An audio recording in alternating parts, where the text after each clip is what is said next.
Namaste, my friend. Have you ever found yourself wide awake at 2 a.m., not because of a nightmare, not because of some loud noise, but because your bladder called, and you had to answer? You swing your legs over the bed, the floor feels cold against your feet, and as you shuffle your way to the bathroom, half asleep, eyes barely open, you wonder, didn't I just go an hour ago? If that sounds familiar, you're not alone.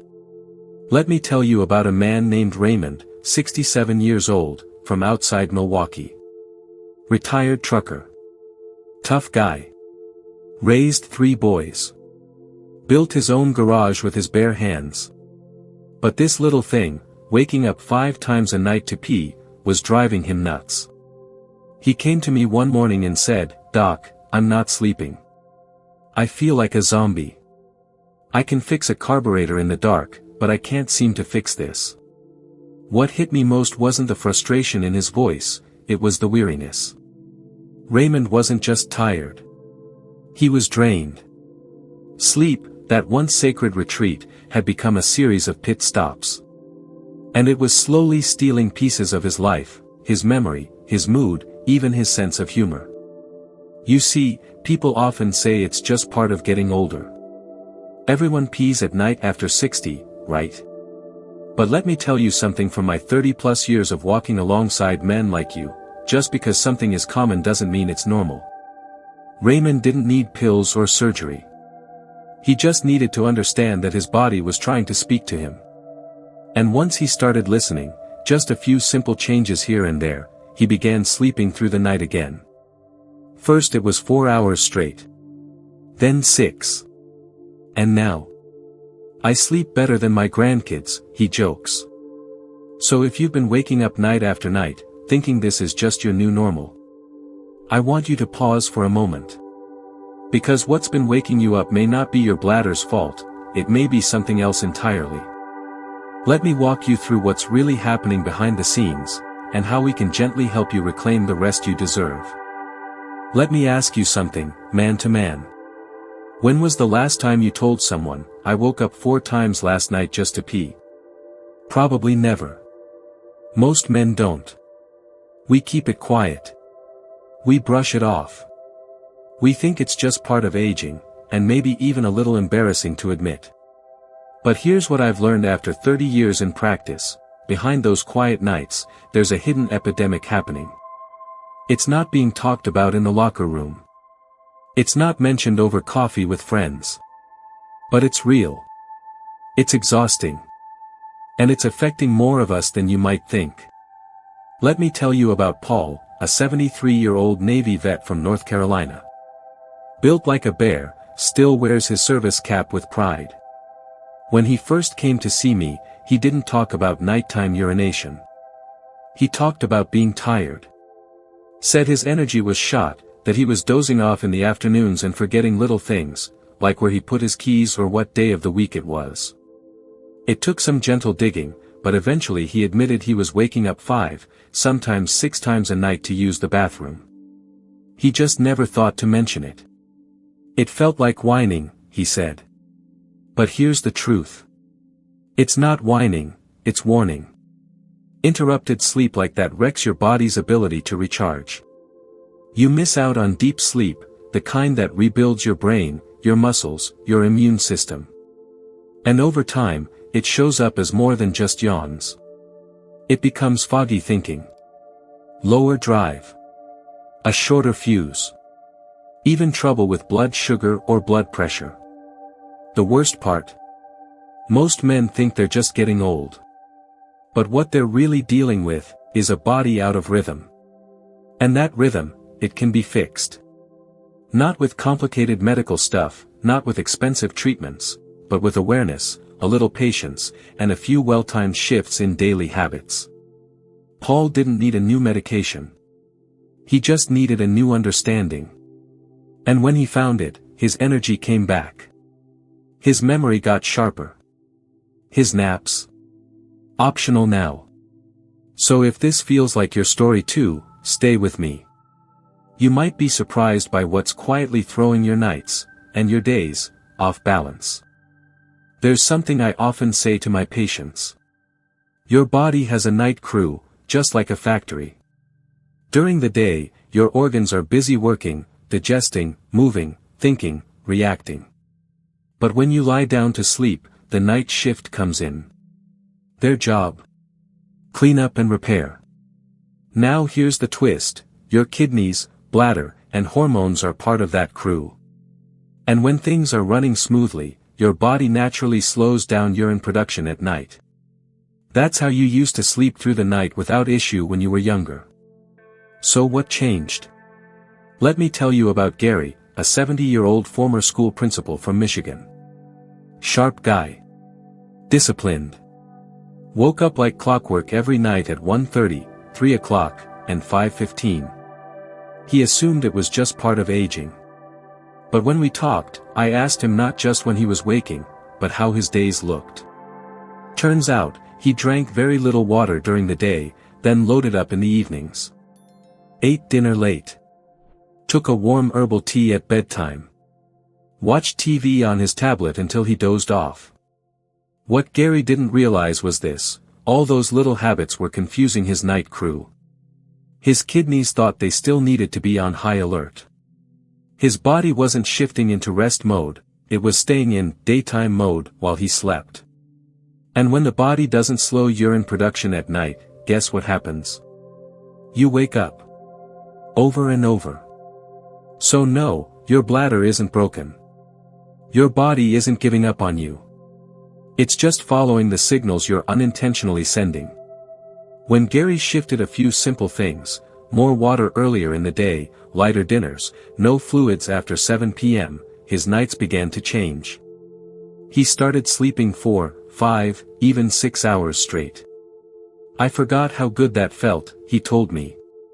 The truth is, your body wants to rest. You just have to show it when and how. And that brings us to the 5 habits I've seen throw more men's nights off track than anything else. Let me tell you about the first one. Habit number 1, the evening hydration trap. Let's talk about something that seems harmless, even healthy, but might be quietly stealing your sleep: evening drinks. I'm not talking about whiskey or beer. I'm talking about that warm mug of herbal tea, that tall glass of water after dinner, or even a bowl of soup just before bed.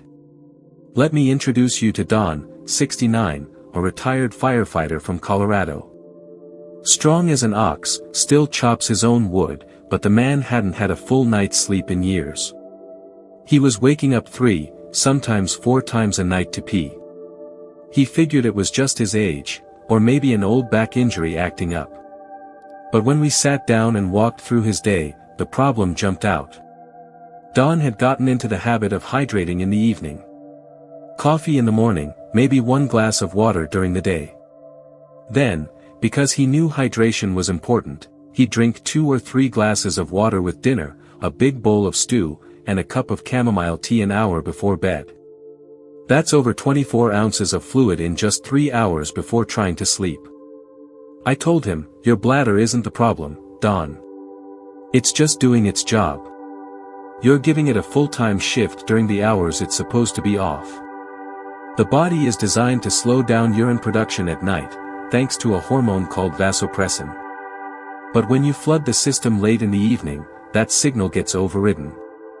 Don didn't need to drink less, he just needed to drink smarter. So we set a liquid curfew for 6:30 p.m. After that, just sips if needed. We bunked his hydration earlier in the day and kept evening meals light on soups, fruits, and water-rich foods. Within a week, he was waking up just once a night. After 2 weeks, he had his first night of uninterrupted sleep in over a decade.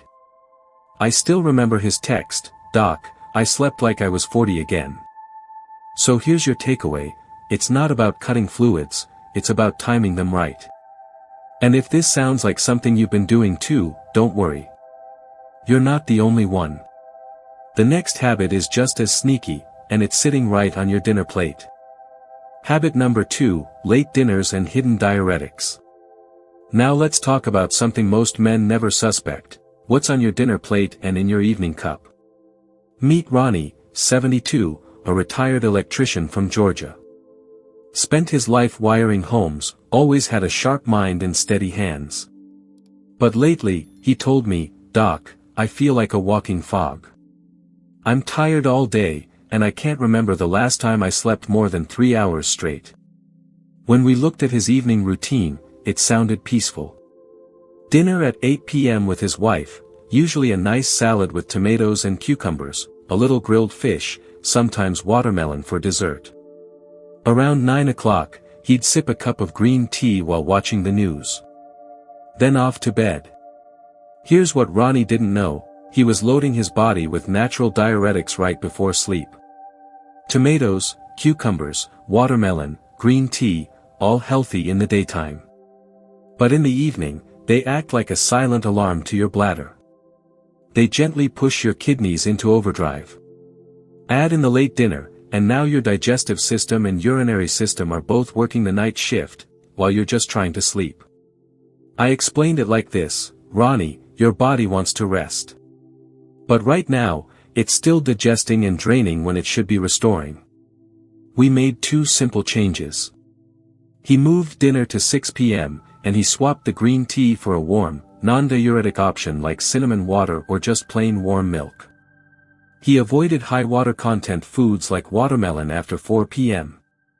Within 10 days, Ronnie called and said, "I only woke up once last night, and I feel like a new man." That's the power of timing. Your bladder isn't misbehaving, it's just responding to signals you're unknowingly giving it. So take a look at what you're eating and drinking after 4 p.m. A few small shifts can bring back hours of sleep. But there's one more habit that catches a lot of men off guard: not what you eat, but what you do right before you crawl into bed.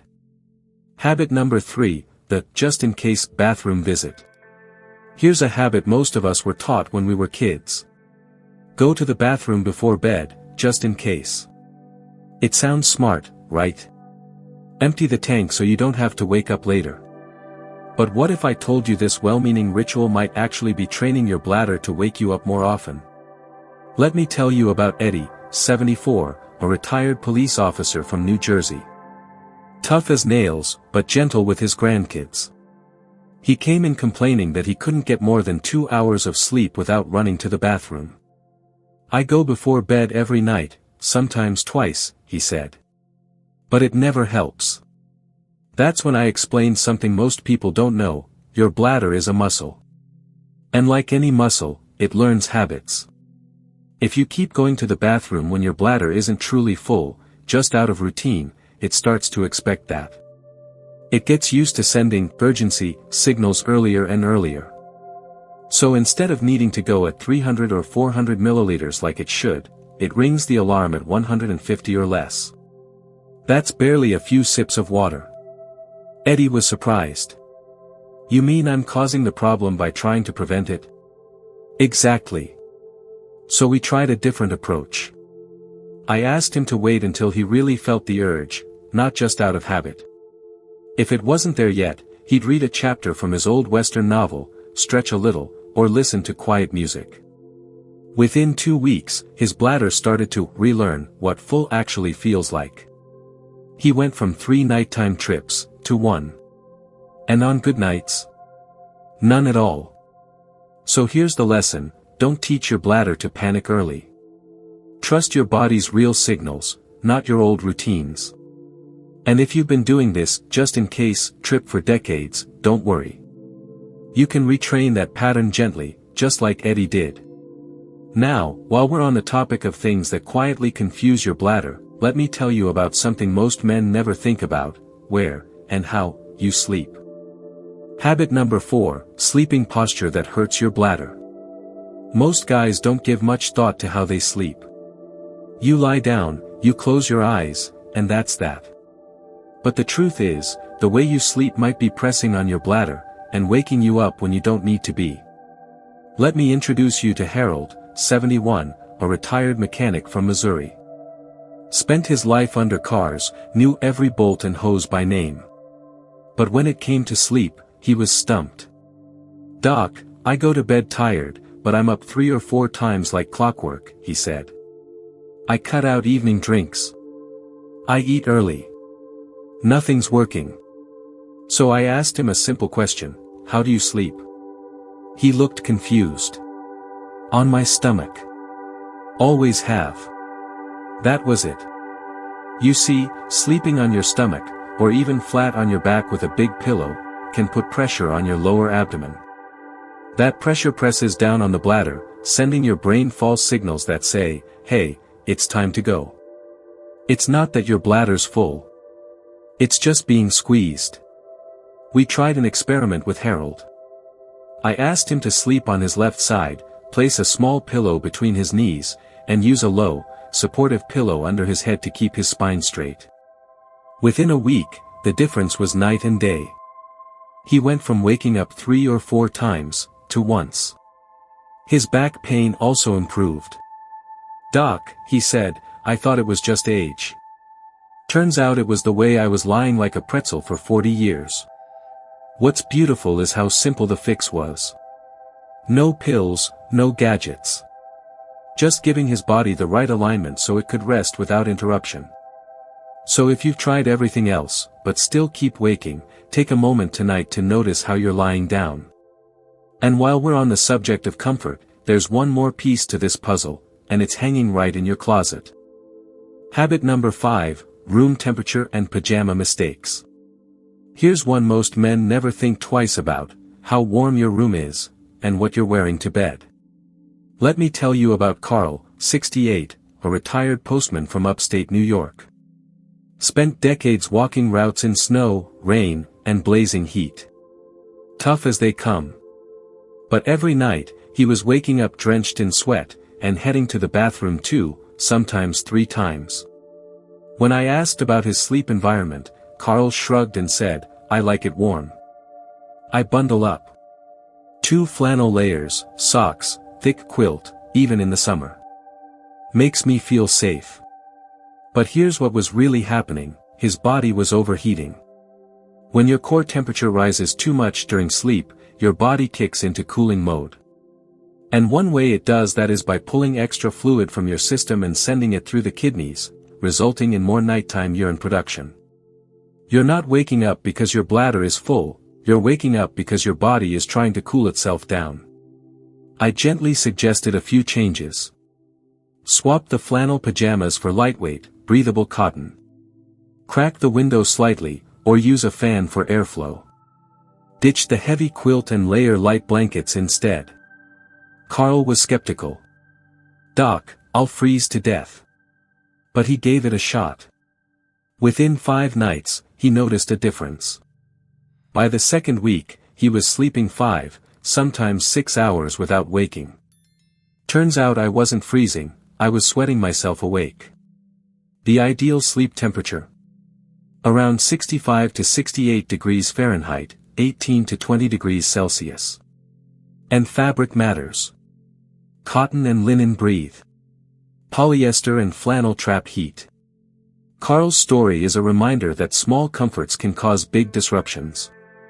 Sometimes, helping your body rest better means making your bedroom feel a little less like a furnace, and more like a place of peace. And now that we've walked through these 5 hidden habits, let's pull the big picture together. Because when these changes work together, that's when the real transformation begins. You know, after all these years working with men across the country, from factory workers in Ohio to retired pilots in Arizona, I've learned something simple but powerful. It's not the big things that ruin our sleep, it's the small things we never thought mattered. Let me tell you about Richard, 70 years old, a retired high school football coach from Nebraska. Big presence, booming voice, but lately, he'd been feeling like a shadow of himself. I'm up 4, 5 times a night, he told me. I don't even dream anymore, I just visit the bathroom. When we looked closer, Richard was making every mistake we've just talked about. He drank most of his water in the evening. Ate dinner at 8 o'clock with his wife, salad, soup, and hot tea. Took a, just-in-case, bathroom trip every night before bed. Slept flat on his back with a thick pillow. And bundled up like it was winter in Alaska, even in spring. He wasn't broken. He was just sending the wrong signals to his body, night after night. We didn't put him on meds. We didn't send him for tests. We just made tiny shifts, one at a time. Hydration earlier in the day. Dinner by 6:30, no fluids after 7. Trusting his bladder instead of preempting it. Sleeping on his side with a proper pillow. Cooling down the room, ditching the fleece pajamas. Within 3 weeks, he called and said, "Doc, I slept 6 hours straight. First time in over a decade. I feel like I got a piece of my life back." And that's what this is about. Not fixing a broken body. Not fighting aging. But working with your body, gently, patiently, and giving it what it's quietly been asking for all along. Because when you honor the little things, your body rewards you in big ways. Now, I want to leave you with one last thought. One message, from me to you, as a doctor, yes, but more importantly, as someone who's walking this same path beside you. If there's one thing I've learned after sitting across from thousands of men over the past 30 years, it's this: most of us aren't great at slowing down. We push. We provide. We show up, every single day. For our jobs. For our families. For everyone else. But somewhere along the way, we forget that we matter too. That our bodies, our rest, our peace, they deserve attention. Deserve care. Deserve to be fought for, just like we've fought for everything else in our lives. Let me tell you about Mark, 76, a Vietnam veteran from Oregon. When he first came to see me, he said, "Doc, I've lived through worse. I can handle a few bathroom trips." But when I looked at him, I saw a man tired. Not just from age. From years of ignoring his own needs. We talked. We made small changes, nothing drastic. And one afternoon, I got a voicemail from him. I'll never forget what he said. "You know, for the first time in years, I slept 7 hours. I woke up, looked out the window, and just stood there in the quiet. I didn't know how much I missed that. That quiet. That stillness. That deep sleep where your body restores and your mind settles, that belongs to you, too. You've spent decades being strong. Now it's time to be gentle with yourself." If anything in this message has touched something inside you, if a part of you is quietly hoping for better nights again, I want you to know this: it's possible. You're not too old. You're not too far gone. You're just a few small shifts away from feeling like yourself again.